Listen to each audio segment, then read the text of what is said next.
ओम स्थापकाय च धर्मस्य सर्वधर्मस्वरूपिणे अवतार वरिष्ठाय रामकृष्णाय ते नमः। जय ठाकुर, जय माँ। परिच्छेद 27 सीति ब्राह्म समाज में श्री रामकृष्ण समाधि में। ब्राह्म भक्त सीति के ब्राह्म समाज में सम्मिलित हुए। आज काली पूजा का दूसरा दिन है। कार्तिक शुक्ल प्रतिपदा 19 अक्टूबर 1884। अब शरद का महोत्सव हो रहा है। श्रीयुत बेड़ी माधव पाल की मनोहर उद्यान वाटिका में ब्राह्म समाज का अधिवेशन हुआ। प्रातःकाल की उपासना आदि हो गई है। श्री रामकृष्ण देव दिन के 4 बजे आए। उनकी गाड़ी बगीचे के भीतर खड़ी हुई। साथ ही दल के दल भक्तगण चारों ओर से उन्हें घेरने लगे।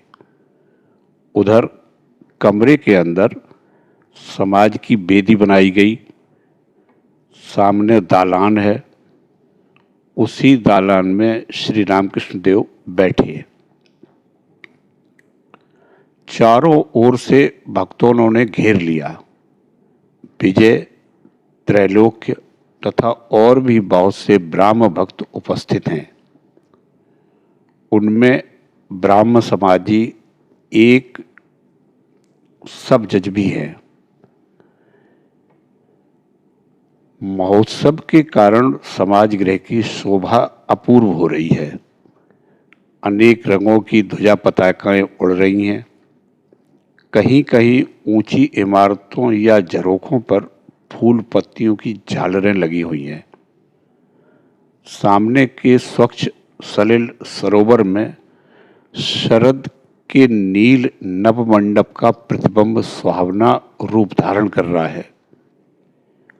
बगीचे की लाल लाल सड़कों के दोनों ओर भांति भांति के फूलों से लदे हुए पेड़ सौंदर्य को बढ़ा रहे हैं।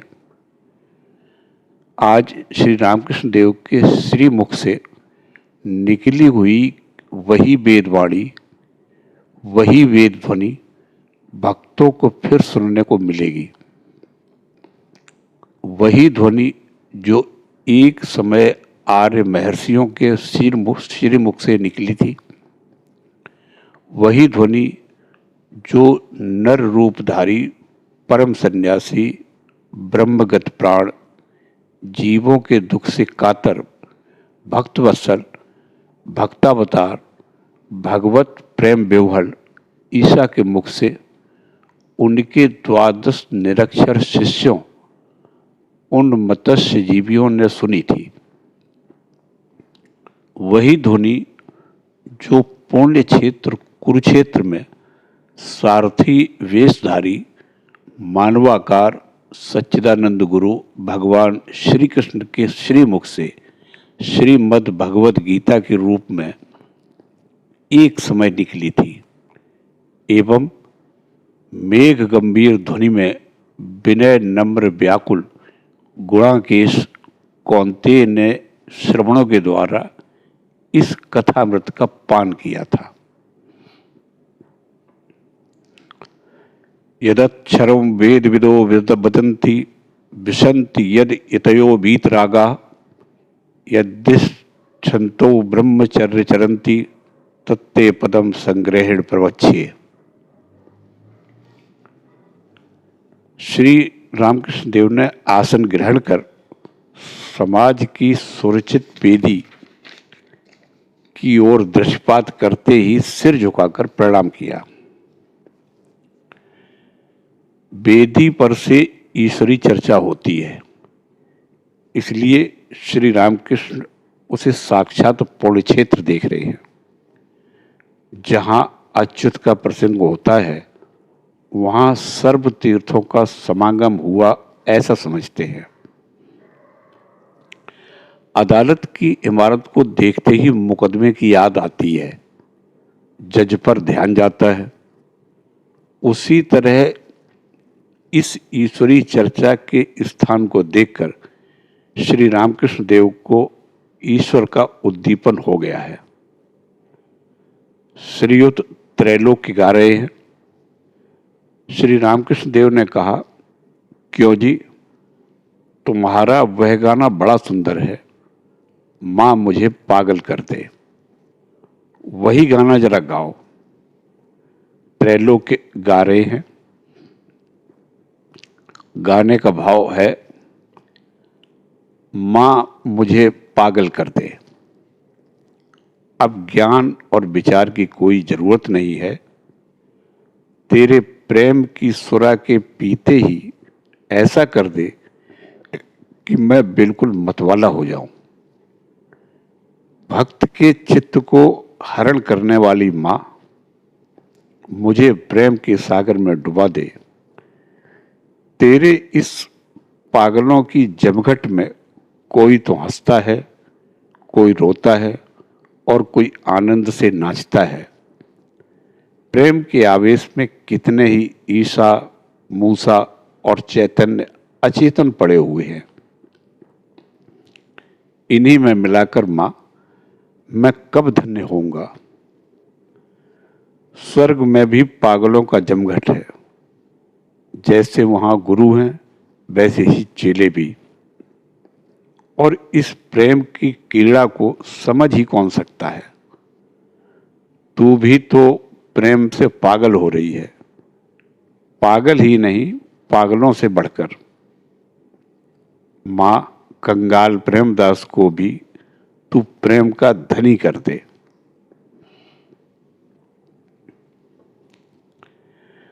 गाना सुनते ही श्री रामकृष्ण देव का भाव परिवर्तित हो गया। बिल्कुल समाधि लीन हो गए। कर्मेंद्रिय, ज्ञानेंद्रिय, मन, बुद्धि, अहंकार सब मानो मिट गए हैं। चित्रस्थ मूर्ति की तरह देह दृष्टिगोचर हो रही है। एक दिन भगवान श्री कृष्ण की यह अवस्था देखकर युधिष्ठिर आदि पांडव रोए थे। आर्यकुल गौरव भीष्मदेव शर सैया पर पड़े हुए अपना अंतिम समय जान ईश्वर के ध्यान में मग्न थे।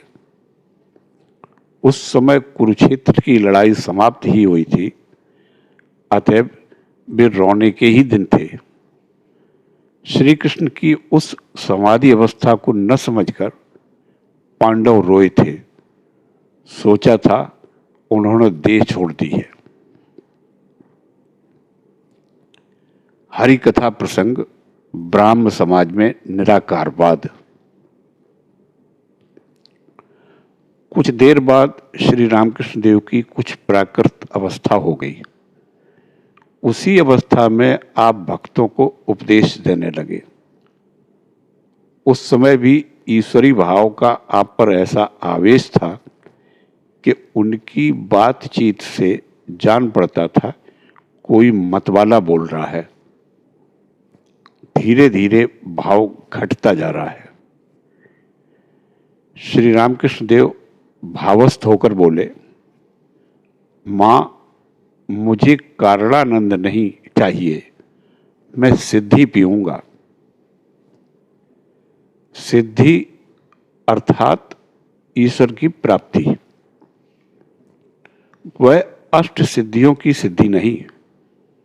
उसके लिए तो श्री कृष्ण ने अर्जुन से कहा है, भाई अगर कहीं किसी के पास अष्ट सिद्धियों में से एक भी सिद्धि है तो समझना कि वह मनुष्य मुझे नहीं पा सकता। क्योंकि सिद्धि के रहने पर अहंकार भी रहेगा और अहंकार के लेश मात्र रहते कोई ईश्वर को पा नहीं सकता। एक प्रकार के मत के अनुसार भक्त के 4 प्रकार के भक्त होते हैं: प्रवर्तक, साधक, सिद्ध, सिद्ध का सिद्ध। जिसने ईश्वर की आराधना में अभी अभी मन लगाया है वह प्रवर्तकों में है। प्रवर्तक तिलक लगाते हैं, माला पहनते हैं, बाहर बड़ा आचार रखते हैं। साधक और आगे बढ़ा हुआ है, उसका दिखलावा बहुत कुछ घट गया है, उसे ईश्वर की प्राप्ति के लिए व्याकुलता होती है। वह आंतरिक भाव से ईश्वर को पुकारता है, उनका नाम लेता है और भीतर से सरल भाव से प्रार्थना करता है।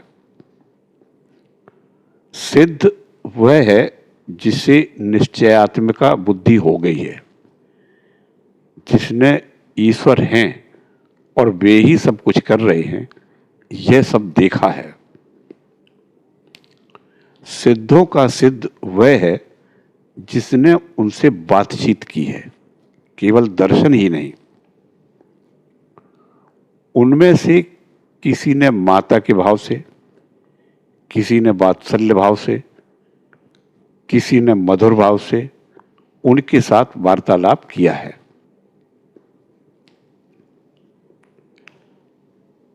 लकड़ी में आग अवश्य है, यह विश्वास रखना एक बात है, पर लकड़ी से आग निकालकर रोटी पकाना, खाना, शांति और तृप्ति पाना एक दूसरी बात है। ईश्वरीय अवस्था की इत नहीं की जा सकती, एक से बढ़कर एक अवस्थाएं हैं। ये ब्रह्मज्ञानी हैं, निराकारवादी हैं, यह अच्छा है। ब्राह्म भक्तों से बोले, एक में दृढ़ रहो, या तो साकार में या निराकार में, तभी ईश्वर प्राप्त होता है, अन्यथा नहीं। दृढ़ होने पर साकारवादी भी ईश्वर को पाएंगे और निराकारवादी भी। मिश्री की डली सीधी तरह से खाओ या टेढ़ी करके, मीठी जरूर लगेगी। सब हंसते हैं, परंतु दृढ़ होना होगा, व्याकुल होकर उन्हें पुकारना होगा। विषयी मनुष्यों के ईश्वर बस उसी तरह हैं जैसे घर में चाची और दीदी को लड़ते हुए देखकर उनसे भगवान कसम सुनकर खेलते समय बच्चे भी कहते हैं भगवान कसम, और जैसे कोई शौकीन बाबू पान चबाते हुए हाथ में छड़ी लेकर बगीचे में टहलते हुए एक फूल तोड़कर मित्र से कहते हैं ईश्वर ने कैसा ब्यूटीफुल फूल बनाया है। मनुष्य, विषयी मनुष्यों का यह भाव क्षणिक है, जैसे तपे हुए लोहे पर पानी के छींटे। एक पर दृढ़ता होनी चाहिए। डूबो, बिना डुबकी लगाए समुद्र के भीतर के रत्न नहीं मिलते। पानी के ऊपर केवल उतराते रहने से रत्न नहीं मिलता। यह कहकर श्री रामकृष्ण देव जिस गाने से केशव आदि भक्तों का मन मोह लेते थे, वही गाना उसी कंठ, मधुर कंठ से गाने लगे। सबके हृदय में एक अत्यंत पवित्र स्वर्गीय आनंद की धारा बहने लगी। गाने का भाव यह है, ऐ मेरे मन, रूप के समुद्र में तू डूब जा, तलातल और पाताल तक तू अगर उसकी खोज करता रहेगा तो वह प्रेम रत्न तुझे अवश्य ही प्राप्त होगा। ब्राह्म समाज तथा ईश्वर के ऐश्वर्य का वर्णन। श्री रामकृष्ण देव बोले, डुबकी लगाओ, ईश्वर को प्यार करना सीखो, उनके प्रेम में मग्न हो जाओ। देखो, तुम्हारी उपासना सुन रहा हूं, परंतु तुम ब्राह्म समाज वाले ईश्वर के ऐश्वर्य का इतना वर्णन क्यों करते हो? हे ईश्वर, तुमने आकाश की सृष्टि की है, बड़े बड़े समुद्र बनाए हैं, चंद्रलोक, सूर्यलोक, नक्षत्रलोक, यह सब तुम्हारी ही रचना है। इन सब बातों से हमें क्या काम?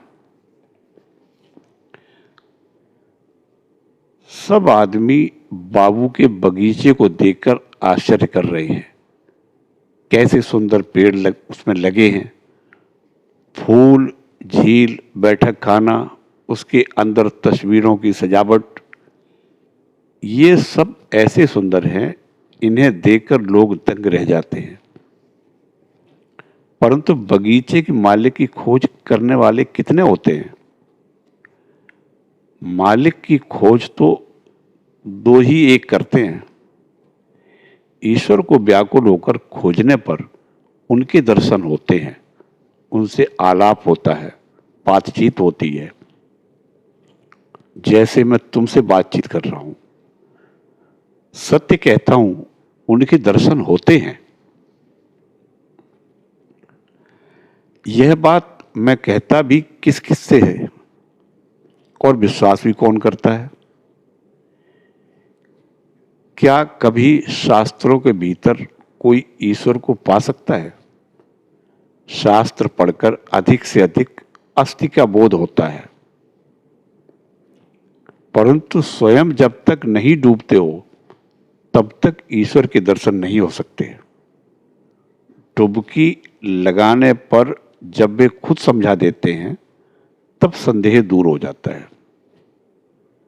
चाहे 1000 पुस्तकें पढ़ो, 1000 श्लोकों की आवृत्ति करो, व्याकुल होकर उनमें डुबकी लगाए बिना उन्हें पकड़ न सकोगे। कोरे पांडित्य से आदमियों को ही मुक्त कर सकोगे, उन्हें नहीं।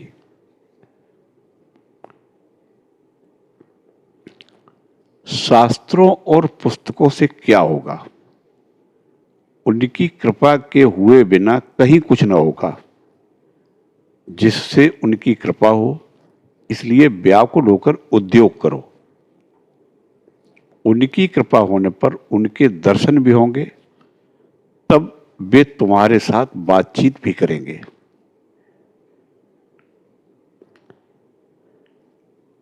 सब जज बोले, महाराज, उनकी कृपा क्या किसी पर अधिक और किसी पर कम भी है? इस तरह तो ईश्वर पर वैषम्य दोष आ जाता है। श्री रामकृष्ण देव बोले, यह क्या, घोड़े में भी घा है और घोंसले में भी घा है, इसलिए क्या दोनों बराबर हैं? तुम जैसा कह रहे हो, ईश्वर चंद्र विद्यासागर ने भी वैसा ही कहा था, महाराज, क्या उन्होंने किसी को अधिक शक्ति दी है और किसी को कम? मैंने कहा, विभु के रूप से तो वे सबके भीतर हैं। मेरे भीतर जिस तरह हैं, एक चींटी के भीतर भी उसी तरह है, परंतु शक्ति की विशेषता है। अगर सब आदमी बराबर होते तो ईश्वर चंद्र विद्यासागर यह नाम सुनकर हम लोग तुम्हें देखने क्यों आते? क्या तुम्हारे 2 सींग निकले हैं? सो बात नहीं। तुम दयालु हो, पंडित हो, ये सब गुण तुम में से दूसरों से अधिक हैं, इसीलिए तुम्हारा इतना नाम है। देखो ना, ऐसे आदमी भी हैं जो अकेले 100 आदमियों को हरा दें, और ऐसे भी हैं कि एक ही के भय से भाग खड़े हों। अगर शक्ति की विशेषता न होती तो लोग केशव को इतना मानते कैसे? गीता में है, जिसे बहुत से आदमी जानते और मानते हैं, चाहे विद्या के लिए हो या गाने बजाने के लिए, लेक्चर देने के लिए या अन्य गुणों के लिए, निश्चय पूर्वक समझो उसमें ईश्वर की विशेष शक्ति है। ब्राह्म भक्त सब जज बोले, ये जो कुछ कहते हैं आप मान लीजिए। श्री रामकृष्ण देव ब्राह्म भक्त से बोले, तुम कैसे आदमी हो, बात पर विश्वास न करके सिर्फ मान लेना। कपट आचरण देखता हूं, तुम लोग ढोंग करने वाले हो। ब्राह्म भक्त लज्जित हो गए। ब्राह्म समाज, ईसाई धर्म और पापवाद। सब जज बोले, महाराज क्या संसार का त्याग करना होगा? श्री रामकृष्ण देव बोले, नहीं, तुम्हें त्याग क्यों करना होगा? संसार में रहकर ही हो सकता है, परंतु पहले कुछ दिन निर्जन में रहना पड़ता है। निर्जन में रहकर ईश्वर की साधना करनी पड़ती है। घर के पास एक अड्डा बनाना पड़ता है, जहां से बस रोटी खाने के लिए घर आकर रोटी खा जा सको। केशव सेन, प्रताप चंद्र, इन सब लोगों ने कहा था, महाराज हमारा मत राजा जनक के मत की तरह है। मैंने कहा, कहने ही से कोई जनक थोड़ी हो जाता है। पहले जनक राजा ने सिर नीचे और पैर ऊपर करके एकांत में कितनी तपस्या की थी। तुम लोग भी कुछ करो, तब राजा जनक होगे। अमुक मनुष्य बहुत जल्दी अंग्रेजी लिख सकता है, तो क्या एक ही दिन में उसने अंग्रेजी लिखना सीखा था? वह गरीब का लड़का है, पहले किसी के यहां रहकर भोजन पकाता था और खुद भी खाता था। बड़ी मेहनत से उसने अंग्रेजी सीखी थी, इसीलिए अब बहुत जल्दी अंग्रेजी लिख सकता है। मैंने केशव सेन से और भी कहा था, निर्जन में बिना गए कठिन रोग अच्छा कैसे होगा? रोग है विकार, और जिस घर में विकारी रोगी है उसी घर में अचार, इमली और पानी का घड़ा है, तो अब रोग कैसे अच्छा हो सकता है? अचार, इमली का नाम लेते ही देखो मेरी जीभ में पानी भर आया। सब हंसते हैं।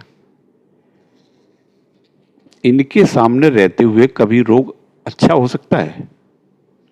सब लोग जानते तो हो, इस पुरुष के लिए स्त्री अचार और इमली है और भोग वासना पानी का घड़ा है। विषय तृष्णा का अंत नहीं है और ये विषय रोगी के घर में है। इससे क्या विकार रोग अच्छा हो सकता है? कुछ दिन के लिए जगह छोड़कर दूसरी जगह रहना चाहिए, जहां न अचार हो, न इमली और न पानी का घड़ा। निरोग होकर फिर उस घर में जाने से कोई भय नहीं रह जाएगा। उन्हें प्राप्त करके संसार में आकर रहने से फिर कामिनी कांचन की दाल नहीं गलती। तब जनक की तरह निर्लिप्त होकर रह सकोगे, परंतु पहली अवस्था में सावधान होना चाहिए। निर्जन में रहकर साधना करनी चाहिए। पीपल का पेड़ जब छोटा रहता है तब उसे चारों ओर से घेर रखते हैं कि कहीं बकरी चर न जाए, परंतु जब वह बड़ा बढ़कर मोटा हो जाता है तब उसे घेर रखने की आवश्यकता नहीं रहती है। फिर हाथी बांध देने पर भी पेड़ का कुछ नहीं बिगड़ता।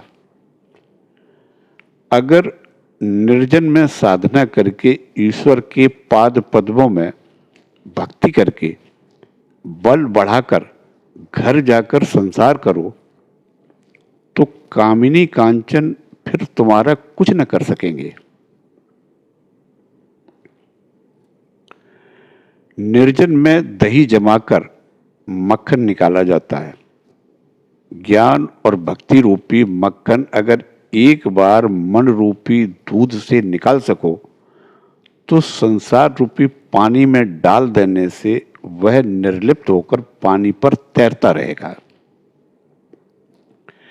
परंतु मन को कच्ची अवस्था में, दूध वाली अवस्था में ही अगर संसार रूपी पानी में छोड़ दोगे तो दूध और पानी एक हो जाएंगे। तब फिर मन निर्लिप्त होकर उससे अलग नहीं रह सकेगा। ईश्वर प्राप्ति के लिए संसार में रहकर एक हाथ से ईश्वर के पाद पद्म पकड़े रहना चाहिए और दूसरे हाथ से संसार का काम करना चाहिए। जब काम से छुट्टी मिले तब दोनों हाथ से ईश्वर के पाद पद्म पकड़ लो। तब निर्जन में वास करके एकमात्र उन्हीं की चिंता और सेवा करते रहो। सब जज आनंदित होकर बोले, महाराज यह तो बड़ी सुंदर बात है। एकांत में साधना तो अवश्य ही करनी चाहिए। यही हम लोग भूल जाते हैं। सोचते हैं कि एकदम राजा जनक हो गए। श्री रामकृष्ण देव और दूसरे लोग हंसते हैं। संसार का त्याग करने की जरूरत नहीं है। घर पर रहकर भी लोग ईश्वर को पा सकते हैं। यह सुनकर मुझे शांति और आनंद हुआ। श्री रामकृष्ण देव बोले, तुम्हें त्याग क्यों करना होगा? जब लड़ाई करनी है तो किले में रहकर ही लड़ाई करो। लड़ाई इंद्रियों से है। भूख प्यास इन सबके साथ लड़ाई करनी होगी। यह लड़ाई संसार में रहकर ही करना अच्छा है। इस पर कलिकाल में प्राण अन्नगत हैं। बाहर कभी खाना न मिला तो उस समय ईश्वर फीश्वर सब भूल जाएंगे। किसी ने अपनी बीवी से कहा, मैं संसार छोड़कर जाता हूं। उसकी बीवी कुछ समझदार थी। उसने कहा, क्यों तुम चक्कर लगाते फिरोगे? अगर पेट भरने के लिए 10 घरों में चक्कर न लगाना पड़े तब तो कोई बात नहीं, जाओ। लेकिन अगर चक्कर लगाना पड़े तो अच्छा यही है कि इसी घर में रहो। तुम लोग त्याग क्यों करोगे?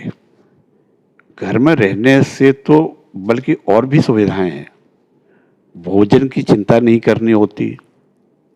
सहवास भी पत्नी के साथ, इसमें दोष नहीं है। शरीर के लिए जब जिस वस्तु की जरूरत होगी वह पास ही तुम्हें मिल जाएगी। रोग होने पर सेवा करने वाले आदमी भी पास ही मिलेंगे। जनक, व्यास, वशिष्ठ ने ज्ञान लाभ कर संसार धर्म का पालन किया था। ये 2 तलवारें चलाते थे, एक ज्ञान की और दूसरी कर्म की। सब जज बोले, महाराज ज्ञान हुआ यह हम कैसे समझें? श्री रामकृष्ण देव बोले, ज्ञान के होने पर फिर वे दूर नहीं रहते, न दूर दिख पड़ते हैं और फिर उन्हें वे नहीं कह सकते। फिर ये कहा जाता है, हृदय में उनके दर्शन होते हैं। वे सबके भीतर हैं। जो खोजता है वही पाता है। सब जज बोले, महाराज मैं पापी हूं, कैसे कहूं वे मेरे भीतर हैं? श्री रामकृष्ण देव बोले, जान पड़ता है तुम लोगों में यही पाप पाप लगा रहता है। यह क्रिस्तानी मत है नहीं। मुझे किसी ने एक पुस्तक बाइबल दी, उसका मैंने कुछ भाग सुना। उसमें बस वही एक बात थी, पाप पाप। मैंने जब उनका नाम लिया, राम या कृष्ण कहा, तो मुझे फिर पाप कैसे लग सकता है? ऐसा विश्वास चाहिए। नाम माहात्म्य पर विश्वास होना चाहिए। सब जज बोले, महाराज यह विश्वास कैसे हो? श्री रामकृष्ण देव बोले, उन पर अनुराग लाओ। तुम्ही लोगों के गाने में है कि हे प्रभु, बिना अनुराग के क्या तुम्हें कोई जान सकता है? चाहे कितने ही याग और यज्ञ क्यों न करें, जिससे इस प्रकार का अनुराग हो, इस तरह ईश्वर पर प्यार हो, उसके लिए उनके पास निर्जन में व्याकुल होकर प्रार्थना करो और रो। स्त्री बीमार होने पर, संसार में घाटा होने पर या नौकरी के लिए लोग आंसुओं की धारा बहा देते हैं, परंतु बताओ तो ईश्वर के लिए कौन रोता है? आम मुख्तियारी दे दो। त्रैलोक्य बोले, महाराज इनको समय कहाँ है? अंग्रेज का काम करना पड़ता है। श्री रामकृष्ण देव बोले, अच्छा, उन्हें आम मुख्तियारी दे दो। अच्छे आदमी पर अगर कोई भार देता है तो क्या वह आदमी कभी उसका अहित करता है? उन्हें हृदय से जब भार देकर तुम निश्चिंत होकर बैठे रहो। उन्होंने जो काम करने के लिए दिया है तुम वही करते जाओ। बिल्ली के बच्चे में कपट युक्त बुद्धि नहीं है। वह म्यू म्यू करके माँ को पुकारना भर जानता है। माँ अगर खंड हर में रखती है तो देखो वहीं पड़ा रहता है, बस म्यू करके पुकार भर है। माँ जब उसे गृहस्थ के बिस्तरे पर रखती है तब भी उसका यही भाव है, म्यू कहकर माँ को पुकारता है। सब जज बोले, हम लोग गृहस्थ हैं, कब तक यह सब करना होगा? श्री रामकृष्ण देव बोले, तुम्हारा कर्तव्य अवश्य है। वह है बच्चों को आदमी बनाना, स्त्री का भरण पोषण करना, अपने न रहने पर स्त्री के रोटी कपड़े के लिए कुछ रख जाना। यह अगर न करोगे तो तुम निर्दय कहलाओगे। सुखदेव आदि ने तो भी दया रखी थी। जिसको दया नहीं वह मनुष्य नहीं है। सब जज बोले, संतान का पालन पोषण कब तक के लिए है? श्री रामकृष्ण देव बोले, उनके बालिग होने तक के लिए। पक्षी के बड़े होने पर जब वह खुद अपना भार ले सकता है तब उसकी माँ उस पर चोंच चलाती है और उसे पास नहीं आने देती है। सब हंसते हैं। सब जज बोले, स्त्री के प्रति क्या कर्तव्य है? श्री रामकृष्ण देव बोले, जब तक तुम बचे हुए हो तब तक धर्मोपदेश देते रहो, रोटी कपड़ा देते जाओ। यदि वह सती होगी तो तुम्हारी मृत्यु के बाद जिससे उसके खाने पहनने की कोई न कोई व्यवस्था हो जाए, ऐसा बंदोबस्त तुम्हें कर देना होगा। परंतु ज्ञानोन्माद होने पर फिर कोई कर्तव्य नहीं रह जाता। तब फल के लिए तुम अगर न सोचोगे तो ईश्वर सोचेंगे। ज्ञानोन्माद होने पर तुम्हारे परिवार के लिए भी वे ही सोचेंगे। जब कोई जमींदार नाबालिग लड़कों को छोड़कर मर जाता है तब सरकार रियासत का काम संभालती है। ये सब कानूनी बातें हैं, तुम तो जानते ही हो। सब जज बोले, जी हाँ। विजय गोस्वामी बोले, आहा आहा, कैसी बात है। जिनका मन एकमात्र उन्हीं पर लगा रहता है जो उनके प्रेम में पागल हो जाते हैं, उनका भार ईश्वर स्वयं ढोते हैं। नाबालिगों को बिना खोजे आप ही पालक मिल जाते हैं। आहा, यह अवस्था कब होगी। जिनकी होती है वे कितने भाग्यवान हैं। त्रैलोक्य बोले, महाराज, संसार में क्या यथार्थ ज्ञान होता है। ईश्वर मिलते हैं। श्री रामकृष्ण देव हंसते हुए बोले, क्यों, तुम तो मौज में हो। सब हंसते हैं। ईश्वर पर मन रखकर संसार में हो, अवश्य काम हो जाएगा। त्रैलोक्य बोले, संसार में ज्ञान लाभ होता है, इसके लक्षण क्या है।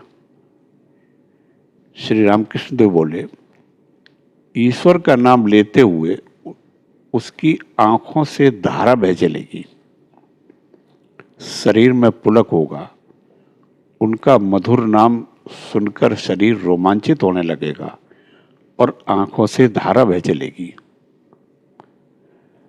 जब तक विषय की आसक्ति रहती है, कामिनी कांचन पर प्यार रहता है, तब तक देह बुद्धि दूर नहीं होती। विषय की आसक्ति जितनी घटती जाती है, उतना ही मन आत्मज्ञान की ओर बढ़ता जाता है और देह बुद्धि भी घटती जाती है। विषय की आसक्ति के समूल नष्ट हो जाने पर ही आत्मज्ञान होता है। तब आत्मा अलग जान पड़ता है और देह अलग। नारियल का पानी सूखे बिना गोले को नारियल से काटकर अलग करना बड़ा मुश्किल है। पानी सूख जाता है तो नारियल का गोला खड़खड़ाता रहता है, वह खोल से छूट जाता है। इसे पका हुआ नारियल कहते हैं। ईश्वर की प्राप्ति होने पर यही लक्षण है कि वह आदमी पके हुए नारियल की तरह हो जाता है। तब उसकी देहात्मिका बुद्धि चली जाती है। देह के सुख और दुख से उससे सुख या दुख का अनुभव नहीं होता। वह आदमी देह सुख नहीं जानता, वह जीवन मुक्त होकर विचरण करता है। जब देखना कि ईश्वर का नाम लेते हो ही आंसू बहते हैं और पुलक होता है, तब समझना कामिनी कांचन की आसक्ति चली गई है, ईश्वर मिल गए हैं।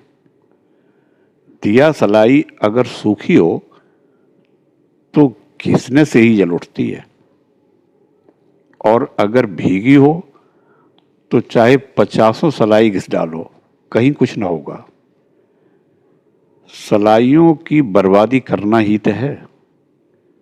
विषय रस में रहने पर, कामिनी और कांचन में मन भीगा हुआ होने पर ईश्वर की उद्दीपना नहीं होती। चाहे 1000 उद्योग करो, परंतु सब व्यर्थ होगा। विषय रस के सूखने पर ही ऋण क्षण उद्दीपन होता है। त्रैलोक्य बोले, विषय रस को सुखाने का अब कौन सा उपाय है। श्री रामकृष्ण देव बोले, माता से व्याकुल होकर कहो, उनके दर्शन होने पर विषय रस आप ही सूख जाएगा। कामिनी कांचन की आसक्ति सब दूर हो जाएगी।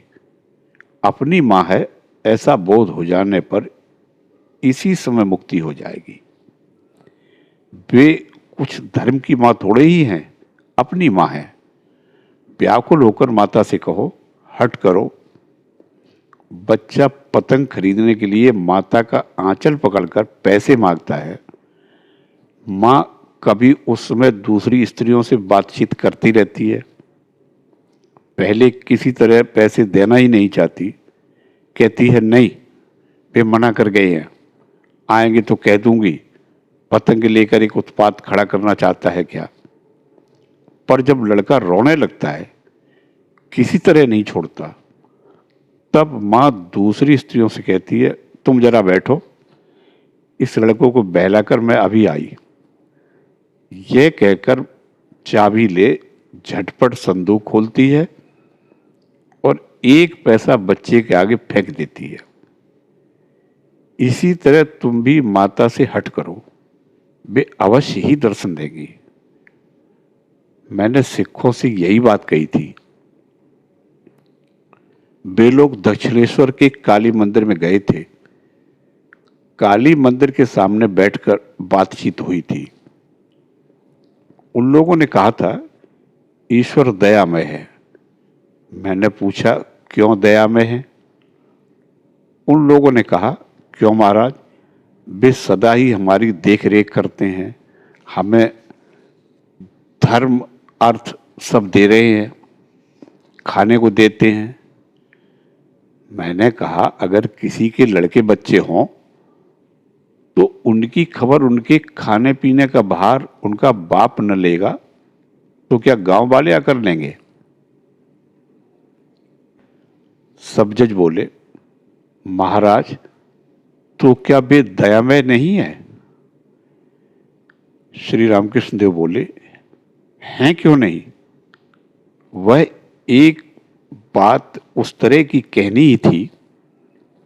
वे तो अपने परम आत्मी हैं, उन पर हमारा जोर है।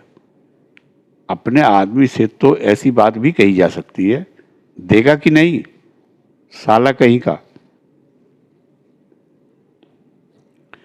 अहंकार और सब जज। श्री रामकृष्ण देव सब जज से बोले अच्छा, अभिमान और अहंकार ज्ञान से होते हैं या अज्ञान से? अहंकार तमोगुण है, अज्ञान से पैदा होता है। इस अहंकार की ये आड़ है, इसीलिए लोग ईश्वर को नहीं देख पाते। मैं मरा कि बला टेली। अहंकार करना वृथा है। यह शरीर, यह ऐश्वर्य कुछ भी नहीं रह जाएगा। कोई मतवाला दुर्गा की मूर्ति देख रहा था। प्रतिमा की सजावट देखकर उसने कहा चाहे जितना बनो ठनो, एक दिन लोग तुम्हें घसीटकर गंगा में डाल देंगे। सब हंसते हैं। इसीलिए सबसे कह रहा हूं, जज हो जाओ, चाहे जो हो जाओ, सब 2 दिन के लिए है। इसीलिए अभिमान और अहंकार का त्याग करना चाहिए। सत्व, रज और तम, इन 3 गुणों का स्वभाव अलग अलग है। तमोगुण वालों के लक्षण हैं अहंकार, निद्रा, अधिक भोजन, काम, क्रोध आदि आदि। रजोगुणी अधिक काम समेटते हैं, कपड़े साफ सुथरे, घर झकाझक, बैठक खाने में क्वीन की तस्वीर। जब ईश्वर की चिंता करता है तब रेशमी धोती पहनता है, गले में रुद्राक्ष की माला है, उसमें कहीं की सोने के दाने पड़े रहते हैं। अगर कोई उसका ठाकुर मंदिर देखने के लिए जाता है तो साथ जाकर दिखाता है और कहता है इधर आइए, अभी और देखने को है। सफेद पत्थर, संगमरमर की जमीन है, 16 द्वारों का सभा मंडप है और आदमियों को दिखलाकर दान देता है। सतोगुणी मनुष्य बहुत ही शिष्ट और शांत होता है। उसके कपड़े वही जो मिल गए, रोजगार बस पेट भरने के लिए। कभी किसी की खुशामद करके धन नहीं लेता, घर की मरम्मत नहीं हुई है, मान और प्रतिष्ठा के लिए एड़ी और चोटी का पसीना एक नहीं करता। ईश्वर चिंतन, दान, ध्यान सब गुप्त भाव से करता है। लोगों को खबर नहीं होती, मसहरी के भीतर ध्यान करता है। लोग सोचते हैं रात को बाबू की आंख नहीं लगी होगी, इसीलिए देर तक सो रहे हैं। सतोगुण अंत की सीढ़ी है, उसके आगे ही छत है। सतोगुण के आने पर ईश्वर प्राप्ति में फिर देर नहीं होती। जरा सा और बढ़ने से ही ईश्वर मिलते हैं।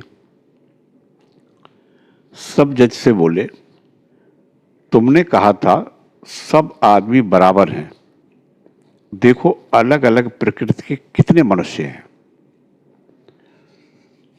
और भी कितने ही दर्जे हैं। नित्य जीव, मुक्त जीव, मुमुक्ष जीव, बद्ध जीव, अनेक तरह के आदमी हैं। नारद, सुखदेव जीव नित्य हैं, जैसे स्टीम बोट खुद भी पार जाता है और बड़े बड़े जीवों को, हाथियों को भी ले जाता है। नित्य जीव नायबों की तरह हैं, एक स्थान का शासन कर दूसरे का शासन करने के लिए जाते हैं। मुमुक्ष जीव संसार के जाल से मुक्त होने के लिए व्याकुल होकर जान तक की बाजी लगाकर परिश्रम करते हैं। इनमें से एक ही दो जाल से निकल सकते हैं, वे मुक्त जीव हैं। नित्य जीव एक चालाक मछली की तरह हैं, वे कभी जाल में नहीं पड़ते। परंतु जो बद्ध जीव हैं, संसारी जीव हैं, उन्हें होश नहीं रहता। वे जाल में तो पड़े हुए हैं, परंतु यह ज्ञान नहीं है कि हम जाल में फंसे हैं। सामने भगवत प्रसंग देखकर ये लोग वहां से उठकर चले जाते हैं। कहते हैं मरने के समय राम नाम लिया जाएगा, अभी इतनी जल्दी क्या है। फिर मृत्यु शैया पर पड़े हुए अपनी मां या लड़के से कहते हैं, दीपक में कई बत्तियां क्यों लगाई हुई हैं, एक बत्ती लगाओ, मुफ्त में तेल जला रहा है। और अपनी बीवी और बच्चों की याद कर करके रोते हैं, कहते हैं हाय मैं मरूंगा तो इनके लिए क्या होगा। बद्ध जीव जिससे इतनी तकलीफ पाता है, वही काम फिर करता है। जैसे कटीली डालियां चबाते हुए ऊंट के मुंह से धर धर खून बहने लगता है, परंतु वह कटीली डालियों को खाना फिर भी नहीं छोड़ता। इधर लड़का मर गया है, शोक से बेवल हो रहा है, फिर भी हर साल बच्चों की पैदाइश में घाटा नहीं होता। लड़की के विवाह में सिर के बाल भी बिक गए, परंतु हर साल लड़के और लड़कियों की हाजिरी में कमी नहीं होती। कहता है क्या करूं, भाग्य में ऐसा ही है। अगर तीर्थ करने के लिए जाता है तो स्वयं कभी ईश्वर की चिंता नहीं करता। न समय मिलता है, समय तो बीबी की पोटली ढोते ढोते पार हो जाता है। ठाकुर मंदिर में जाकर बच्चे को चरणामृत पिलाने और देवता के सामने लोटपोट कराने में ही व्यस्त रहता है। बद्ध जीव अपने और अपने परिवार के पेट पालने के लिए ही दासत्व करता है और झूठ, वंचना एवं खुशामद करके धनोपार्जन करता है। जो लोग ईश्वर की चिंता करते हैं, ईश्वर के ध्यान में मग्न रहते हैं, उन्हें बद्ध जीव पागल कहते हैं और इस तरह उन्हें चुटकियों में उड़ाया करते हैं। देखो आदमी कितनी तरह के हैं, तुमने सबको बराबर बतलाया था। देखो कितनी भिन्न भिन्न प्रकृतियां हैं, किसी में शक्ति अधिक है, किसी में कम। संसार में फंसा हुआ जीव मृत्यु के समय संसार की ही बातें करता है। बाहर माला जपने, गंगा नहाने और तीर्थ जाने से क्या होता है? संसार की आसक्ति के रहने पर मृत्यु के समय वह दीख पड़ती है। न जाने कितनी बाह्यत बातें बकता रहता है। कभी कभी सन्निपात में हल्दी, मसाला, धनिया कहकर चिल्ला उठता है। तोता जब भला चंगा रहता है तब राम राम कहता है। जब बिल्ली पकड़ती है तो अपनी बोली में टें-टें करता है। गीता में लिखा है, मृत्यु के समय जो कुछ सोचोगे दूसरे जन्म में वही होगे। राजा भरत ने हरिण हरिण कहकर देह छोड़ी थी, दूसरे जन्म में वे हिरण हुए। ईश्वर की चिंता करके देह का त्याग करने पर ईश्वर की प्राप्ति होती है, फिर इस संसार में नहीं आना पड़ता।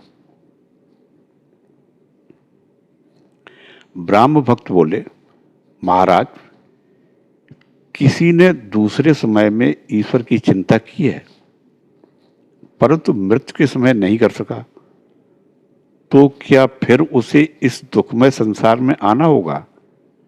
पहले तो उसने ईश्वर की चिंता की थी।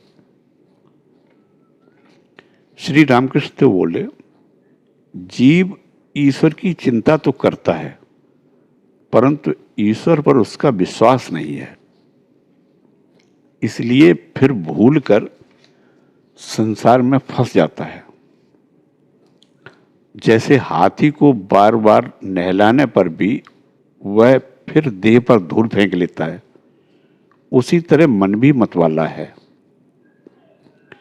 परंतु हाथी को नहलाकर ही अगर उसके स्थान में बांध रखो तो फिर वह अपने ऊपर धूल नहीं डाल सकेगा। अगर मृत्यु के समय जीव ईश्वर की चिंता करता है तो उसका मन शुद्ध हो जाता है और वह मन फिर कामिनी कांचन में फंसने का अवसर नहीं देता। ईश्वर पर विश्वास नहीं है, इसीलिए इतने कर्मों का भोग करना पड़ता है। लोग कहते हैं, जब तुम गंगा नहाने जाते हो तब तुम्हारे शरीर के पाप किनारे के पेड़ पर बैठ जाते हैं। तुम गंगा नहाकर निकले नहीं कि वे पाप फिर तुम्हारे सिर पर सवार हो जाते हैं। सब हंसते हैं। देह त्याग के समय जिससे ईश्वर की चिंता हो उसी के लिए पहले से उपाय किया जाता है। उपाय है अभ्यास योग। ईश्वर चिंतन का अभ्यास करने पर अंतिम दिन भी उसकी याद आएगी। ब्राह्म भक्त बोले, बड़ी अच्छी बातें हुई, बड़ी सुंदर बातें हैं।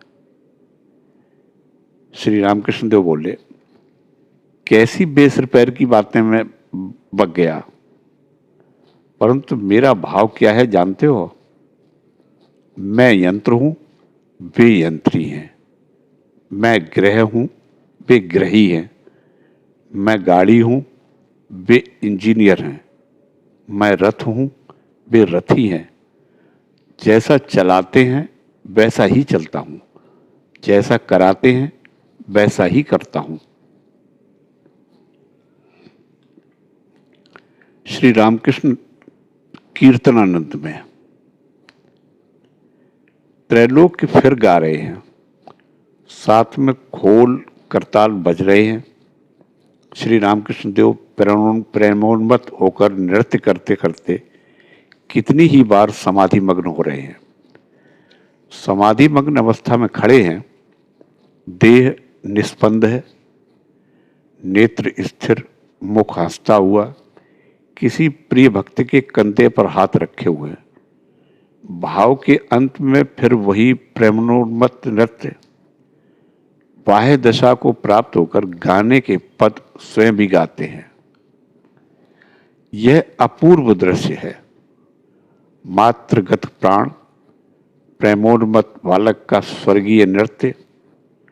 ब्राह्म भक्त उन्हें घेर कर नृत्य कर रहे हैं, जैसे लोहे को चुंबक ने खींच लिया हो। सबके सब उन्मत्त होकर ब्रह्म के गुणानुवाद गा रहे हैं। कभी कभी ब्रह्म के उस मधुर नाम का, माँ का नाम का उच्चारण कर रहे हैं। कोई कोई बालक की तरह माँ माँ करते हुए रो रहे हैं।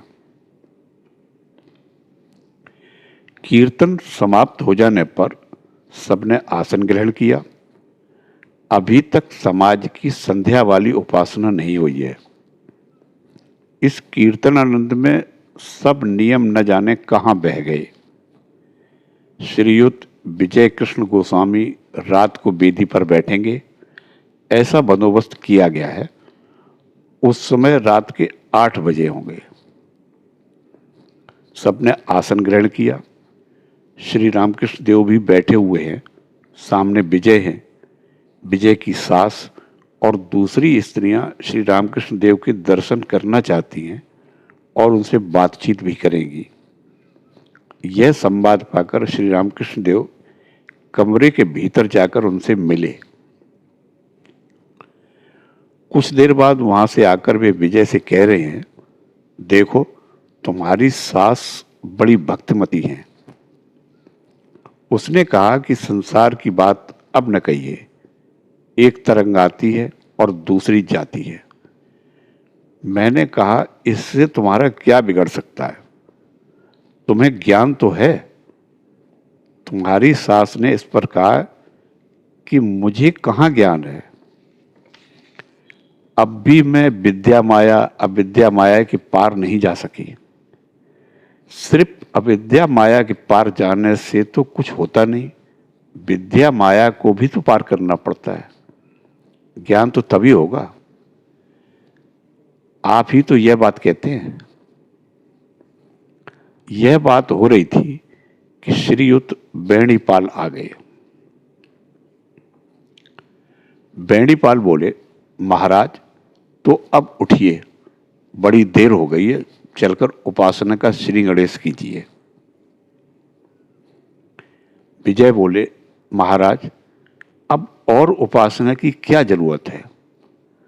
आप लोगों के यहाँ पहले खीर मलाई खिलाने की व्यवस्था है और पीछे से मटर की दाल तथा और ये सब चीजें। श्री रामकृष्ण देव हंसकर बोले, जो जैसा भक्त है वह वैसे ही भेंट चढ़ाता है। सतोगुणी भक्त खीर चढ़ाता है, रजोगुणी 50 तरह की चीजें पकाकर भोग लगाता है, तमोगुणी भक्त भेड़ और बकरे की बलि देता है। विजय उपासना करने के लिए वेदी पर बैठे या नहीं, यह सोच रहे हैं। ब्राह्म समाज में व्याख्यान ईश्वर ही गुरु हैं। विजय बोले, आप कृपा कीजिए, तभी मैं वेदी पर से कुछ कह सकूंगा। श्री रामकृष्ण देव बोले, अभिमान के जाने से ही हुआ। मैं लेक्चर दे रहा हूं, तुम सुनो। इस अभिमान के न रहने से ही हुआ है। अहंकार ज्ञान से होता है या अज्ञान से। जो निरहंकार है, ज्ञान उसे ही होता है। नीची जमीन में ही वर्षा का पानी ठहरता है, ऊंची जमीन से बह जाता है।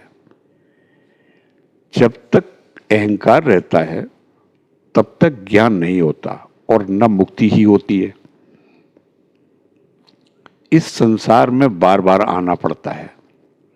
बछड़ा हम्बा हम्बा करता है, इसलिए उसे इतना कष्ट भोगना पड़ता है। कसाई काटते हैं, चमड़े से जूते बनाते हैं और जंगी ढोल मढ़े जाते हैं। वह ढोल भी न जाने कितना पीटा जाता है, तकलीफ की हद हो जाती है। अंत में आंतों से तांत बनाई जाती है।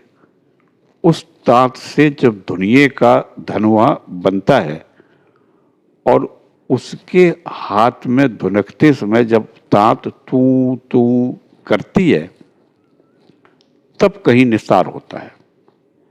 तब वह हम्बा हम्बा नहीं बोलता, तू तू करता है। अर्थात हे ईश्वर, तुम करता हो, मैं करता। तुम यंत्री हो, मैं यंत्र। तुम ही सब कुछ हो।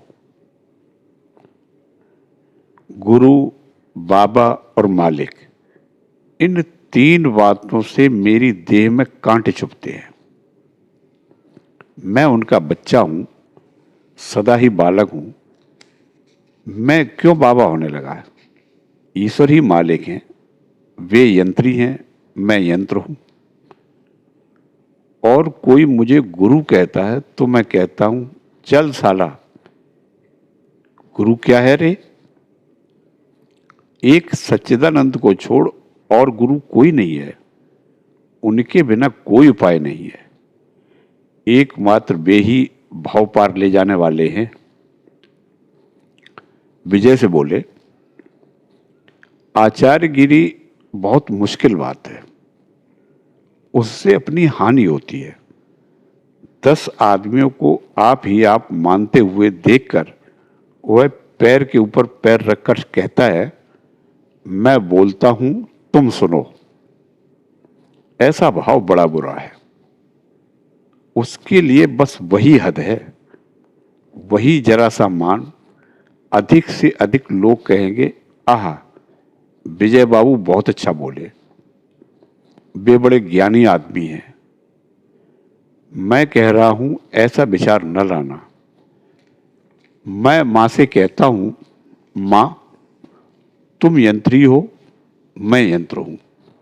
जैसा कराती हो वैसा ही करता हूं, जैसा कहलाती हो वैसा ही कहता हूं।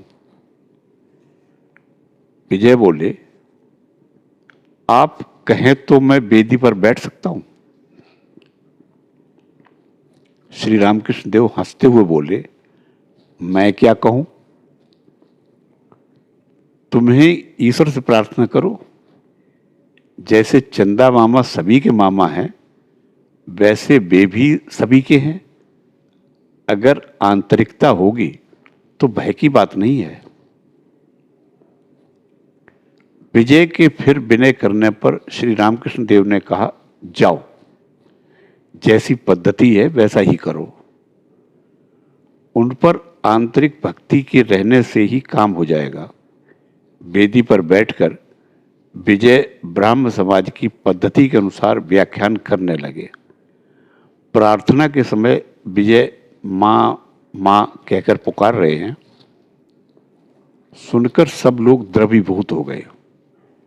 उपासना के पश्चात भक्तों की सेवा के लिए भोजन का आयोजन हो रहा है। दरियां, गलीचे सब उठा लिए गए। वहां पत्तलें पड़ने लगी। प्रबंध हो जाने पर भक्तों ने भोजन करने के लिए आसन ग्रहण किया। श्री रामकृष्ण देव का भी आसन लगाया गया। वे भी बैठे और बैणी पाल की परोसी हुई पूड़ियाँ, कचौड़ियाँ, पापड़ और अनेक प्रकार की मिठाइयाँ, दही, खीर आदि ईश्वर को भोग लगाकर आनंद पूर्वक भोजन करने लगे। पूर्ण ज्ञान के बाद अभेद, ईश्वर का मातृभाव, आद्याशक्ति। भोजन के बाद पान खाते हुए सब लोग घर लौट रहे हैं।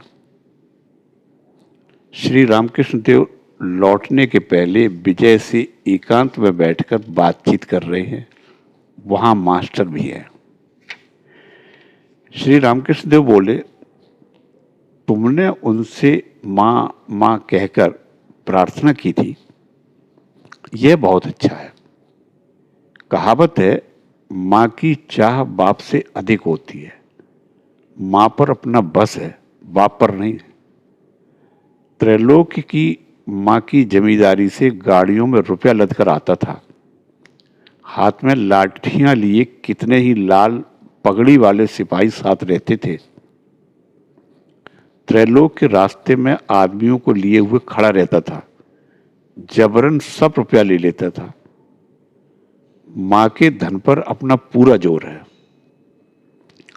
कहते हैं लड़के के नाम पर मां का दावा भी नहीं होता।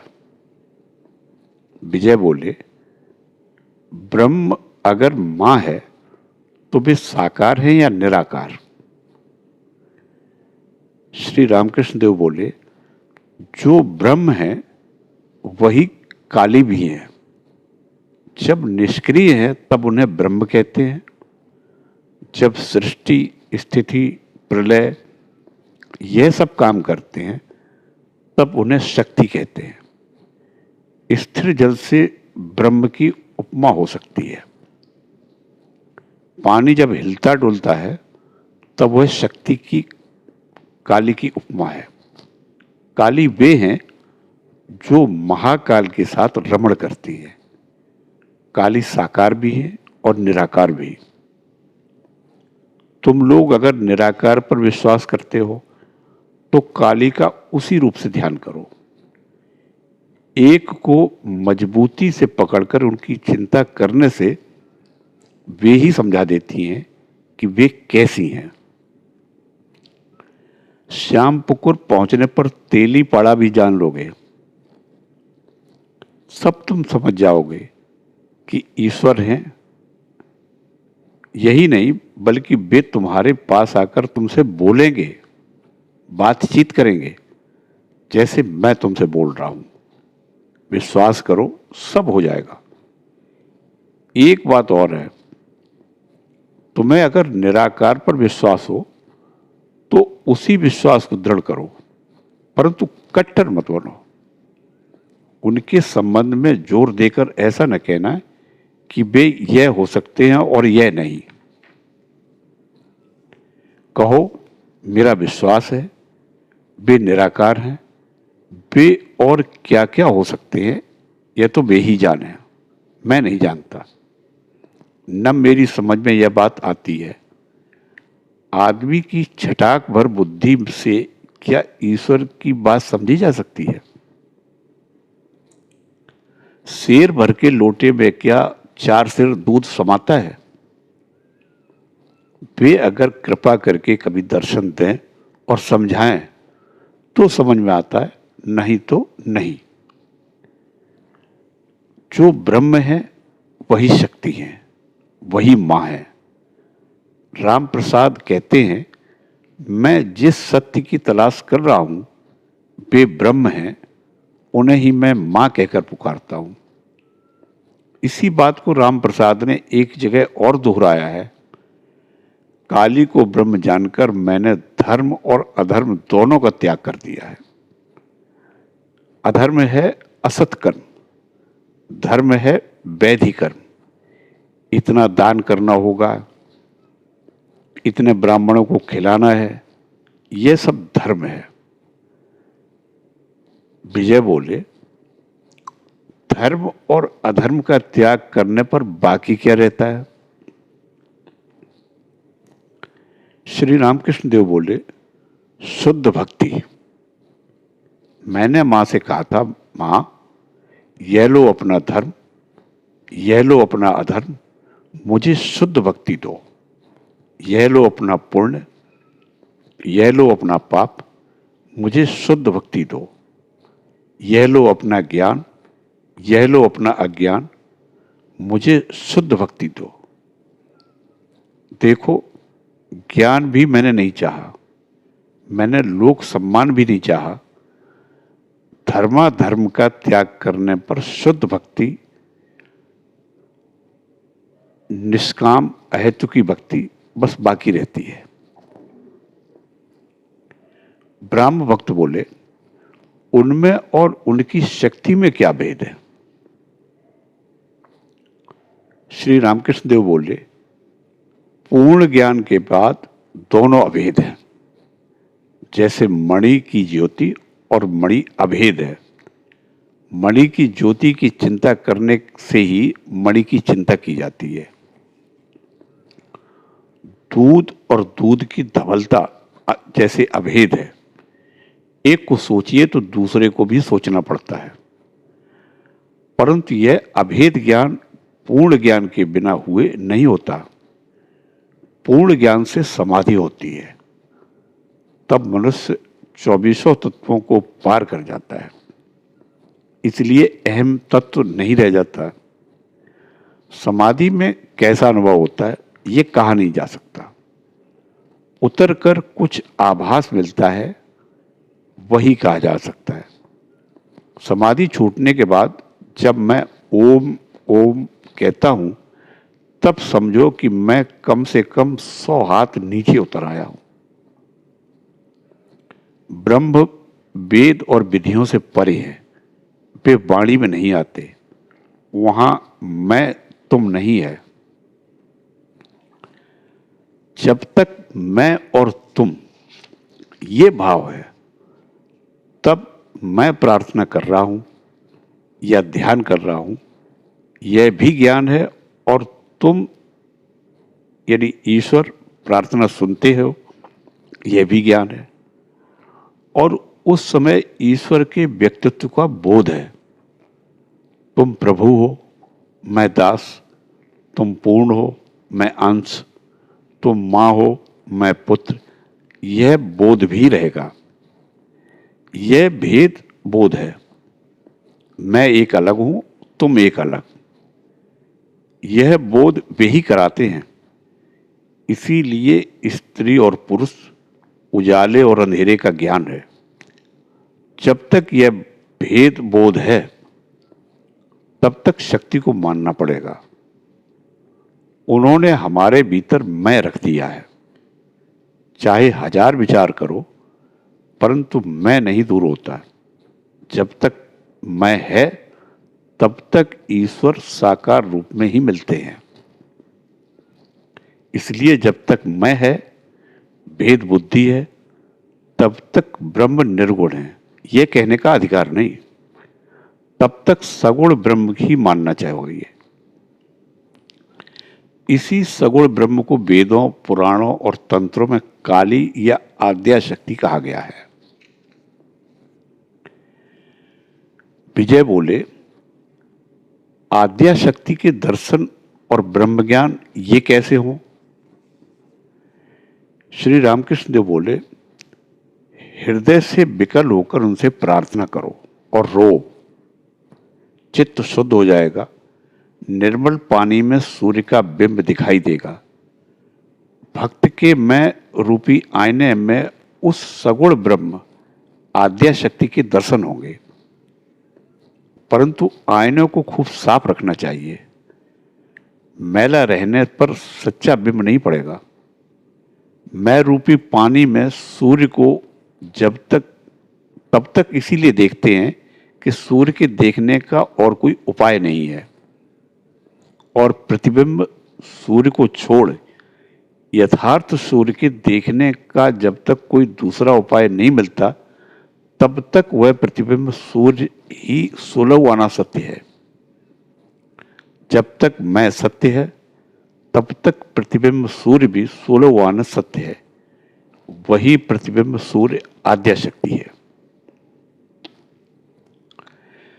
यदि ब्रह्म ज्ञान चाहते हो, तो उसी प्रतिबिंब सूर्य को पकड़कर सत्य सूर्य की ओर जाओ।